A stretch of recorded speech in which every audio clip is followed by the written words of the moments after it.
As a Korean person, I have a lot of friends who are Southeast Asian people, and I was shocked for those comments that K-Netizen people were making. It was so cruel. It was out of the line. But here's the thing though. This isn't just another fan argument. There's actually a lot going on underneath the surface. There are structural reasons, historical reasons, psychological reasons that explains why this keeps happening. And most of the context, nobody's explaining properly. If you've been on the internet in the past few weeks, you've probably seen the hashtags. Hashtag siblings, hashtag siblings against racism, hashtag boycott Korea. Been everywhere. If you were like a lot of other people, your first reaction was probably one of the two things. Either, what is going on? Or, okay, I've seen this before. Maybe it's just another Twitter war. Who are those people writing those terrible comments about Southeast Asian people? As a Korean person, I have a lot of friends who are Southeast Asian people, and I was shocked for those comments that K-Netizen people were making. It was so cruel. It was out of the line. I am so sorry for Southeast Asian friends who were hurt. I was very curious. The short answer? K-Netizens just means South Korean internet users. That's it, at the most basic level. But the social category, what people mean when they say K-Netizen did this, or K-Netizen said that, that's way more specific and way more complicated. Here's a better way to think about it. South Korea has one of the highest internet penetration rates in the world. They got high-speed broadband very early. That means they built their entire online culture early, fast, and dense. It becomes its own ecosystem. These are three groups that are called K-Netizens, the same word, which is why it gets so confusing. You have civic activists who use internet to organize protests, petitions, boycott, charity. You have fandom community, K-pop fans, drama fans who track idol schedules, investigate rumors, mobilize millions of people within hours, most likely.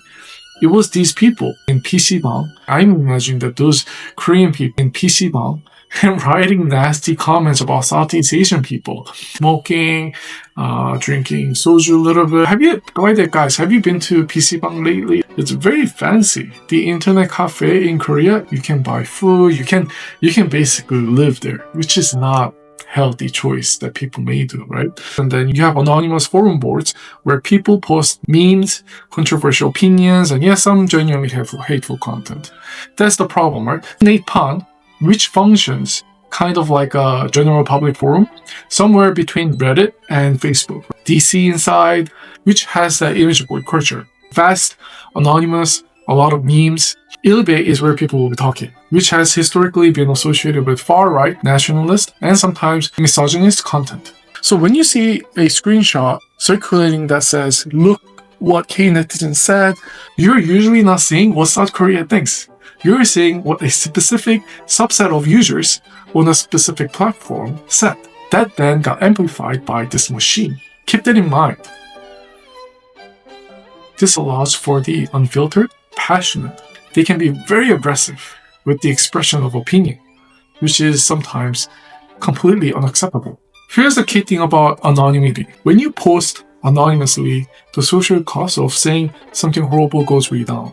Nobody knows who you are, there are no real consequences, so people say things online that they absolutely would not say to someone's face. That's not unique in Korea, that's human psychology. But the specific platform culture in Korea amplifies it in particular ways. One thing that I really don't like about Korea is Confucianism. The idea that Korean people can be hesitant to speak up in public or in group settings, it's a cultural tendency. It is more of a deep-seated social and cultural pressure to maintain harmony, show respect, and avoid causing discomfort. Korean society is traditionally collectivist, meaning the group's well-being and harmony are often prioritized over individual expression. Speaking up with dissenting opinion can be seen as disrupting this harmony and creating awkwardness. The art of nunchi, this is crucial Korean concept, the subtle art of gauging others' moods, thoughts, and the overall social atmosphere. a person with good nunchi can read the room and knows what is and isn't appropriate to say or do. Korean society operates on a deeply ingrained hierarchy based on age, seniority, and job title. This is a legacy of Confucian principle. Korean people are not being able to speak out themselves because of their Confucius behavior and nunchi, group harmony, and the concept of face. Face refers to a person's reputation, social standing, and self-esteem. It's not just about your own face, but also about saving the face of others.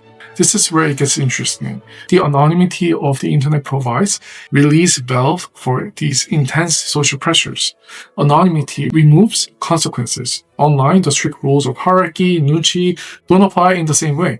You don't know the age or status of the person you're talking to, or there are no immediate real-world consequences for being disrespectful or causing someone to lose face. Pent-up frustrations and individual thoughts that are suppressed in daily life that can be voiced freely. In essence, the quiet, differential person in the office and the aggressive, opinionated K-netizens online can sometimes be two sides of the same coin, shaped by the same powerful social pressure. I want to slow down a little bit and actually explain the two specific insults, because they are not random. They are actually counted. Calling someone a monkey is not a standard Korean versus Korean insult. Historically, in Korea, it's been used against Japanese people. It's been used to dehumanize people from tropical regions with darker skin tones. So when that word gets thrown at Southeast Asian fans, it's not accidental. It's a deliberate othering. It's saying, you're not like us. You're beneath us. Korea has what's called the miracle on the Han River in its national story. They went from being one of the poorest countries in the world after the Korean War, becoming a high-income economy in just a few decades. The transformation is massive, part of Korean national identity, and in the modern Korean cultural mindset, farming has come to be associated with the past, with poverty, with being undeveloped, with not having made it. So when K-netizens throw rice fields at an Indonesian group, they're not actually making fun of farming. They're saying, you haven't industrialized yet, you haven't modernized yet, you're behind. It's economic elitism dressed up as an insult about agriculture. That doesn't mean the harm isn't real. Seeing those comments is real. The emotional impact is real, but knowing the source of matters or how you respond, the average person in Seoul is genuinely likely not to know this war is happening right now. It's that concentrated. You are mostly dealing with a small number of accounts that go looking for conflict. The number of unique accounts directly involved the core controversy was 34,000 people. This represents a very small fraction, less than 0.1% of the South Koreans' total population. It is not nothing. It doesn't mean that it is not nothing. I understand that you are furious, you are hurt by those thoughtless comments. I am so sorry for Southeast Asian friends who were hurt. The high engagement numbers are largely driven by the outrage feedback loop. A comment gets written, it gets upvoted. A new portal writes, netizens react to X. More people see it, more people pile on, the outrage becomes its own news story. And then this news story generates more outrage round and round. Surveys and big data analysis of Korean online discourse about Southeast Asia, when you look at the overall picture, actually skew more positive than negative. Most of the Korean people love Southeast Asian culture. We love the people and we love your country. Digital analysts, including researchers which track social media discourse in Southeast Asia, have consistently found that the accounts behind this kind of aggression are vocally minority. Platforms are distorted by a small group of users with extreme views who post at extreme high volume. Their content looks like it represents a group, but it doesn't. Why does this keep happening? Here's the harder question.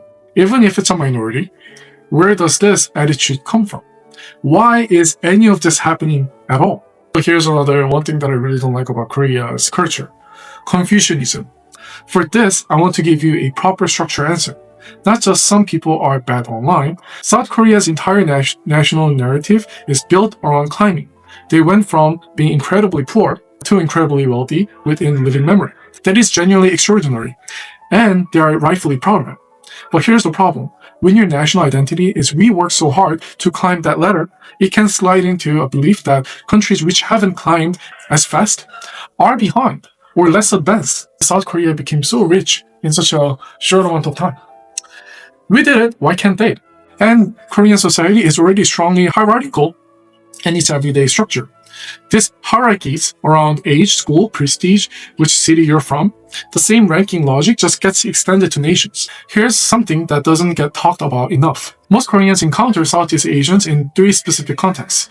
As tourists visiting sea countries on cheap vacation, as migrant workers in Korean factories and farms, and as marriage migrants, born from Southeast Asia who come to Korea to marry, often in rural communities. All 3 of these contexts position Southeast Asians in the subordinate or service role related to Koreans. It's not that Koreans consciously think Southeast Asians are servants. The relationship structures they keep seeing.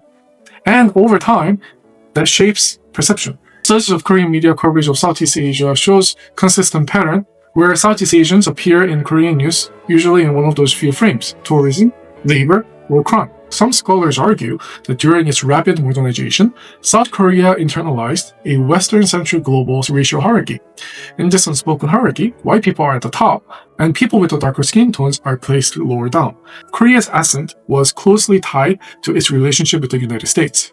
For some Koreans, Western validation represents the ultimate benchmark, and within the framework, they look at Southeast Asian neighbors and apply the same evaluation metrics. This doesn't make it acceptable, but it explains where it comes from. Is this racism or classism? Because I see people argue about it constantly. Some people say it's not racism, it's just economic prejudice because Korea is richer. And some people say no, it's flat out racism. Here's the honest answer. You can't actually separate them cleanly in this context. The economic judgment, you're poor, you're less developed, gets attached to physical features, skin tone, facial features, regional origins. It becomes package deal. Digital analysts, including researchers, have documented this pattern broadly. You add animal comparison, dehumanizing languages. That's no longer just economics. That's racism operating through the vehicles of class contempt.